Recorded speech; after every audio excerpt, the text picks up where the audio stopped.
Pastor ఎలా ఉన్నారు? ఇప్పుడు వచ్చిన సంగతి ఎలా ఉన్నారు?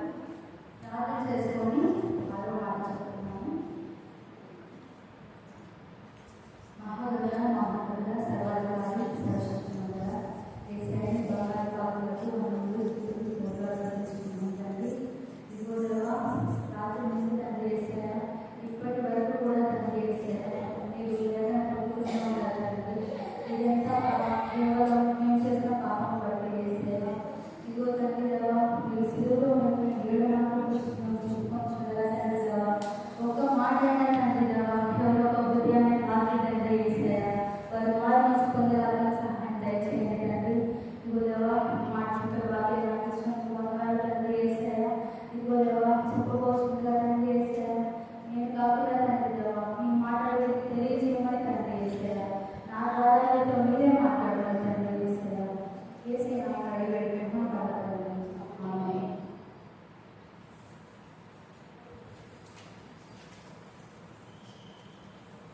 యోహాను సువార్త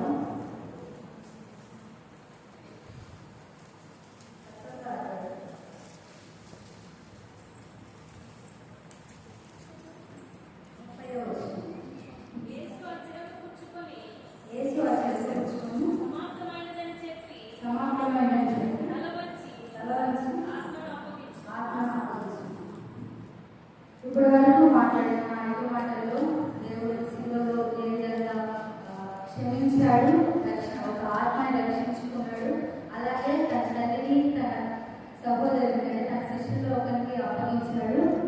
తను తప్పుగా ఉన్నాడు. తప్పుగా అంటే ఆత్మ తప్పుగా అంటే మనం ఈ లోకంలో మనం పాపం చేసి ఇంకా ఈ పాపం లోకంలో పడిపోతున్నా కూడా ఆయన ఆ సిలువలో ఉండి కూడా మన కోసమే ఇంకా పెట్టిస్తున్నాడు. ఇంకా నా బిడ్డగా మారాలి.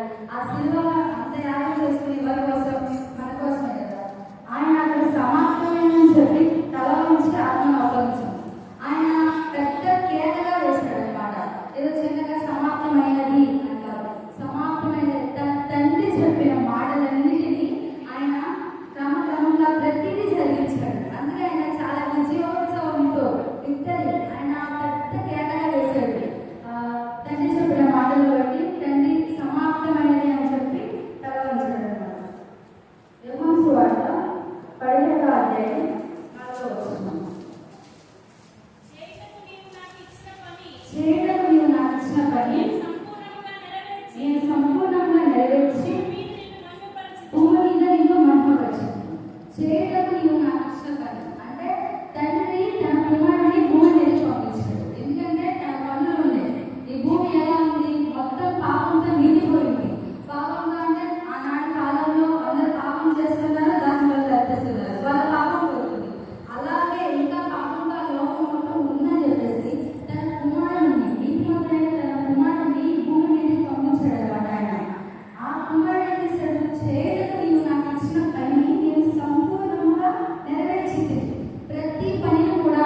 ఎవరు తెలియజేసుకుని అని చెప్పేసి అలా మాట్లాడారు. కానీ ఇక్కడ ఈ శిష్యుల ద్వారా ఆయన మనల్ని ఏర్పరచుకోవాలని చెప్పేసి ఆయన శిష్యుల్ని ఏర్పరచేశాడు.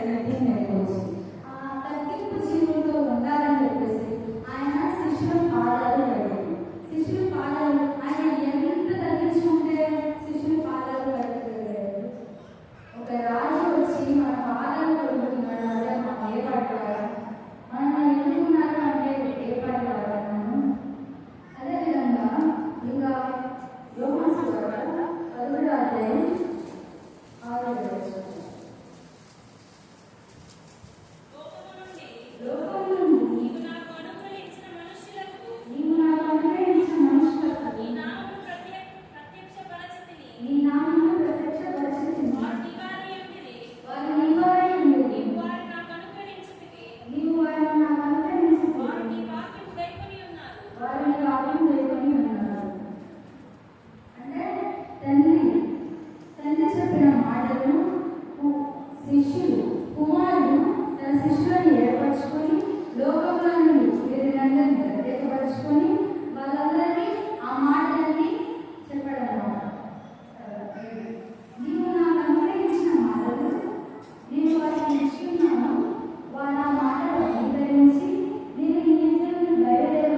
ధర్మశాస్త్ర ప్రకారం మోషే ప్రతి ఆజ్ఞను ప్రజలతో చెప్పిన తర్వాత ఆయన నీళ్లలోను రక్తవర్ణము గల గొర్రెబొచ్చుతోను హిస్సోపుతోను కోడల యొక్కయు మేకల యొక్కయు రక్తమును తీసుకొని దేవుడు మీ కొరకు విధించిన నిబంధన రక్తం ఇదే అని చెప్పుచు అందరి మీదను ప్రజలందరి మీదను ప్రోక్షించారు. ఈ విధముగా గుడారం మీదను సేవా పాత్రలన్నిటి మీదను ఆ రక్తమును ప్రోక్షించారు. ధర్మశాస్త్ర ప్రకారం సమస్త వస్తువులను రక్తము చేత శుద్ధి చేయబడినయు రక్తము చిందింపకుండా పాపక్షమాపణ కలుగుదనియు సమానముగా చెప్పవచ్చును. ధర్మశాస్త్రం ప్రకారము అంటే ఒక నిర్దోషమైన దాన్ని భరిస్తేనే తప్ప మనం చేసిన పాపాలు పోవని చెప్పేసి అప్పటి కాలంలో మోషే చెప్పిన దాన్ని బట్టి వాళ్ళు దాన్ని అర్పిస్తూ ఉండేవాళ్ళు. అయితే ఇక్కడ నిర్దోషమైన రక్తాన్ని మాత్రమే బలివ్వాలి. నిర్దోషమైన రక్తంలో అంటే ఎటువంటి కల్మషం లేకుండా ఉండేదాన్ని మనం నిర్దోషమైనది అంటారు. అయితే నిర్దోషమైనది మనము అన్ని పాపాలు చేసి ఈ విధంగా ఈ లోకంలో ఉంటున్న మన కోసం నిర్దోషమైన రక్తంగా దేవుడు తండ్రి తన కుమారుని ఈ భూమి మీద పంపించి పాపమైన మన కొరకు తన కుమారుని నీతిమంతుడు ఈ భూమి మీద ఎవరు లేదని తెలుసుకొని ఆయన కుమారుని ద్వారా మనలను రక్షించుకున్నటకు నీతిమంతులుగా చేస్తూ ఆయన తన కుమారుని ఈ భూమి మీద పంపించి శిలువలో వేస్తున్నారు. అయితే ఒక్క పేదలు 2వ అధ్యాయం 24 వచనం. మన పాపముల విషయమై చనిపోయి నీతి విషయమై జీవించినట్లు ఆయన తానే తన శరీరమును తన పాపములను మన పాపములను నా మీద మోసుకొనెను.